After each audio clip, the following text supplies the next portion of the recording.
When Boeing retired the 757 back in 2004, it quietly abandoned the medium-haul market. That single move gave Airbus nearly 2 decades of dominance with its A320 family.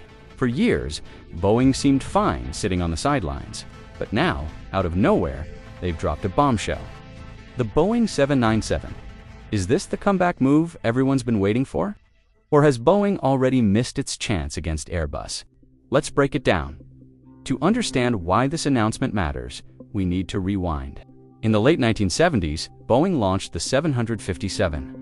By 1983, it was flying passengers for Eastern Airlines. Quickly, it became a legend, fuel-efficient, versatile, and powerful enough for both busy, short runways and longer routes. Airlines loved it. Out of the 1,049 757s ever built, the 757-200 alone made up 913 deliveries. It was a workhorse, a freighter, even a stretched -300 model. Yet by 2004, production ended and Boeing never replaced it. At the time, airlines were shifting to smaller, cheaper jets like the 737, NextGen, and Airbus's A320. Boeing doubled down on the 737 and the Dreamliner, leaving Airbus to run wild in the medium-haul market. That gamble cost them.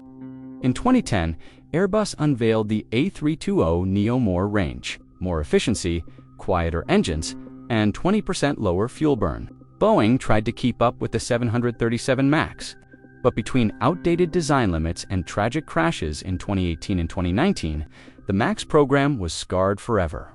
Meanwhile, Airbus pushed even further in 2017 with the A321neo and later the game-changing A321XLR, offering ranges up to 4,700 nautical miles. Airlines piled on orders. Boeing had no real answer until now. Enter the Boeing 797, positioned between the 737 and 787. It's set to fill the gap the 757 once owned. 2 versions are planned. The 797-6 with about 228 seats and 4,500 nautical miles of range, and the 797-7 with 267 seats and 4,200 miles. Boeing even hints at using it as a launch pad for their Echo demonstrator technologies. Think single-engine, taxiing 2/fuel burn, touchless lavatories, smarter seating sensors, and even recyclable cabin interiors. In short, a greener, more efficient jet designed for the future. So why the shockwaves? Simple. Boeing swore just a few years ago they weren't building a new plane anytime soon. Their CEO in 2022 said it made no sense without a revolutionary new engine. But new leadership has changed direction, and with Airbus tightening its grip, Boeing can't afford to wait another decade. Still, the risks are massive. Boeing is already buried in delays with the 737 MAX 7 and MAX 10, plus the 777X, which is running over 5 years late. Add in financial struggles and $11.8 billion loss in 2024, and a battered reputation for safety. And you start to wonder, is the 797 Boeing's comeback jet, or a gamble that could sink them deeper? Here's the truth. Boeing needs this plane. The 737 is showing its age. Airlines still flying 757s and 767s are desperate for replacements, and Airbus's A321XLR is quickly locking down the market. If Boeing doesn't strike now, it may never reclaim this space. So, is the 797 Boeing's redemption story, or its final roll of the dice? When Boeing retired the 757 in 2004, it wasn't just the end of a jet. It was the end of Boeing's grip on the medium-haul market. That single decision left Airbus free to dominate with the A320 family for nearly 20 years. And Boeing, they just watched until now. Boeing has finally broken its silence with an announcement that has sent shockwaves through the aviation world. A brand new mid-size aircraft, the Boeing 797. But here's the million-dollar question. Is this the comeback move Boeing desperately needs? Or is it already too late? Let's dive in to understand the hype around the 797. We've got to rewind the clock. Back in the late 1970s, Boeing launched the 757 program. It made its first flight in 1982, entered service with Eastern Airlines in 1983, and almost instantly became a legend. Why? Because it was the perfect balance. Efficient, versatile, and tough. It could fly busy short-haul routes, cross longer distances, and still land on short runways where bigger jets couldn't. Airlines loved it. Passengers loved it. Even cargo operators loved it. Of the 1,049 total 757s built, the 757-200 alone accounted for more than 900 deliveries. A true workhorse. And yet, in 2004, Boeing shut down production. No replacement, no successor, nothing. When Boeing retired the 757 in 2004, it quietly stepped out of the medium-haul market in a move that left Airbus free to dominate with its A320 family for nearly 2 decades. For years, Boeing seemed content to watch from the sidelines until now. Boeing has made an announcement that has sent shockwaves through aviation. Circles after revealing its plans for a new mid-size aircraft dubbed the Boeing 797. So, is this the long overdue Boeing comeback move that could rewrite the balance of power in this niche? Or could it already be too late for Boeing to mount a comeback against Airbus? Let's get into it. To understand why this announcement by Boeing has caused ripples throughout the industry, we first have to lay the ground into how the plane maker moved from being a dominant player in the mid-size medium-haul niche to watching from the sidelines as Airbus dominated uncontested. That calls for us to travel back in time to the late 1970s when the American aircraft maker announced the Boeing 757 program. The aircraft would go on to make its maiden flight in early 1982 before entering revenue-generating service with Eastern Airlines in January 1983. It was not long before the 757 quickly earned a reputation as one of the true workhorses in the commercial aviation industry, both as a passenger aircraft and a freighter. Airlines loved it due to its unmatched versatility. From impressive fuel and cost efficiency for that time, to being a perfect fit for deployment, to busy medium-haul routes, while also being able to fly longer flights. Add to that the fact that the 757 could still land and take off from shorter runways that larger jets couldn't handle. This only meant one thing. Airlines that took ownership of the jet were better positioned to open up routes in airports that would otherwise be out of reach with larger airliners. The most widely produced version of the Boeing 757 was the passenger-focused 757-200 out. Of the 149,757 units delivered, this model alone accounted for 913, this being a clear reflection of its popularity with airlines. Aside from the 757-200, Boeing also went ahead and introduced a freighter variant, the 757-200 PF. This variant secured a total of 80 orders. It also produced the stretch 757-300, which added more than 7 meters to the fuselage, subsequently increasing capacity from 239 to as many as 295 passengers. A unique mixed-use model, the 757-200M Combi, was also built for Nepal Airlines.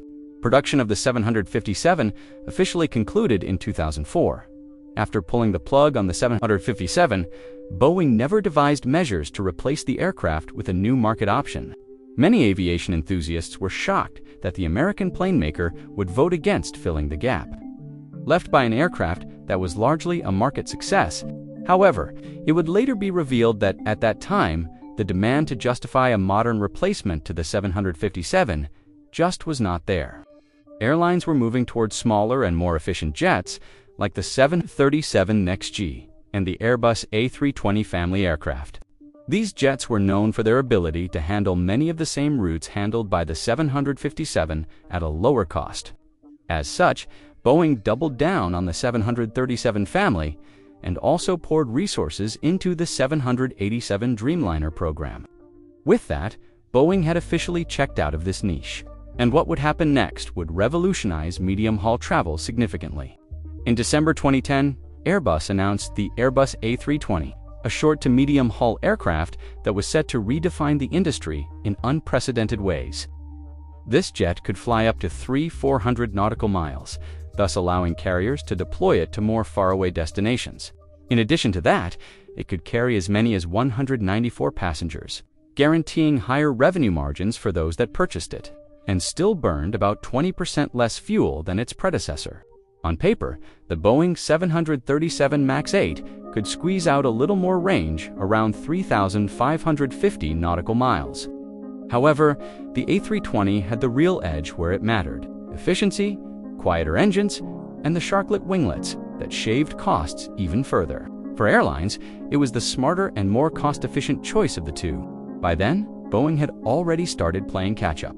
Little did it know that this was just the beginning of a long period of watching from the sidelines, as Airbus pulled more significant moves within this niche. In May 2017, Airbus once again shocked everyone after announcing the Airbus A320 on Nino. This aircraft took everything the A320 did well and pushed it a step further. Instead of topping out at around 194 seats like the A320, the A320 Neo pushed this limit to over 220 passengers. In fact, in some layouts, the A320 on Neo could accommodate as many as 244 passengers. Airbus went further to add more fuel tanks, enabling it to hold more fuel, roughly 30 to 940 L, compared to the A320 NOS's 26,730. This enabled it to stretch its range to about 4 nautical miles, further giving airlines more agility when it came to flight management and route planning. By this time, it was clear that Boeing was completely outpaced in this department. Even more worry, no reactive action was being taken. Boeing was literally giving Airbus free rein, allowing it to cement its dominance with no competition in sight.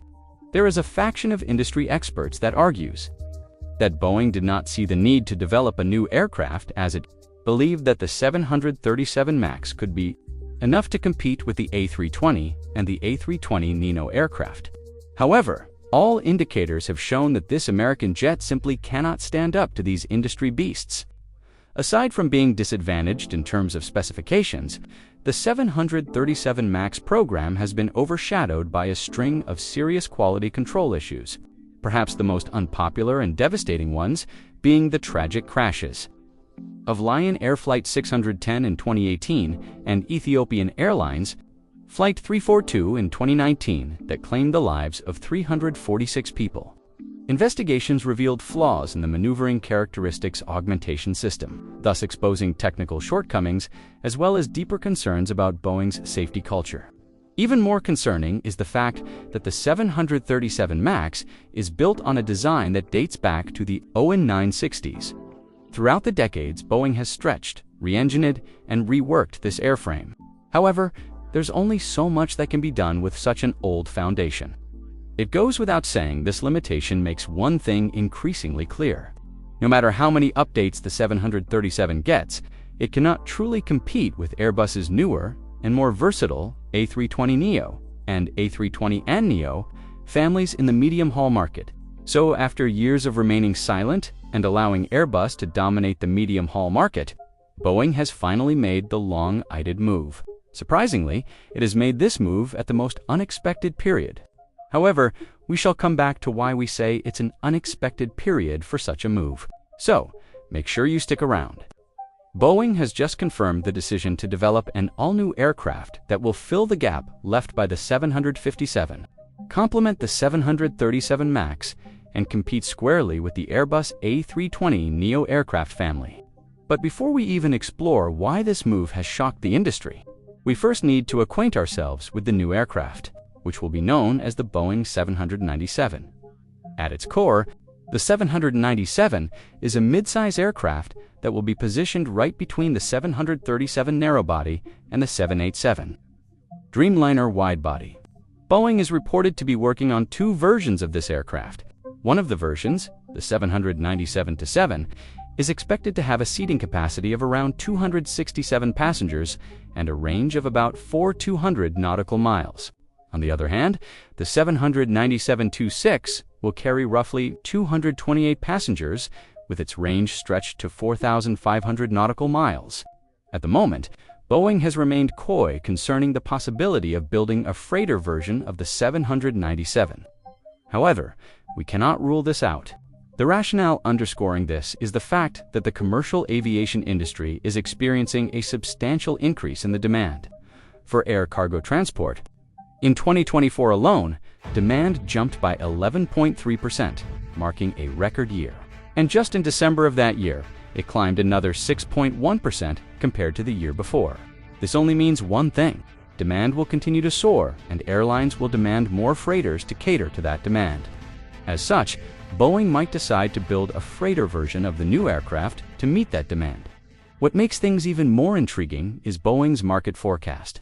The company believes airlines could demand as many as 0 to 5 units of the 797. If this were to happen, it could turn out to be enough to potentially turn Boeing's fortunes around. Another thing that has been confirmed concerning this jet is the engines that will power it. Initially, the battle was between Rolls-Royce CFM International and Pratt & Whitney. However, Rolls-Royce pulled out of the race instead, choosing to focus on the 110 pounds rated Ultron engine. That said, Boeing is now left with two options: CFM International and Pratt & Whitney. Key to note is that it is expected that Boeing will also use the 797 as the launch platform of the Eco Demonstrator Program's technologies.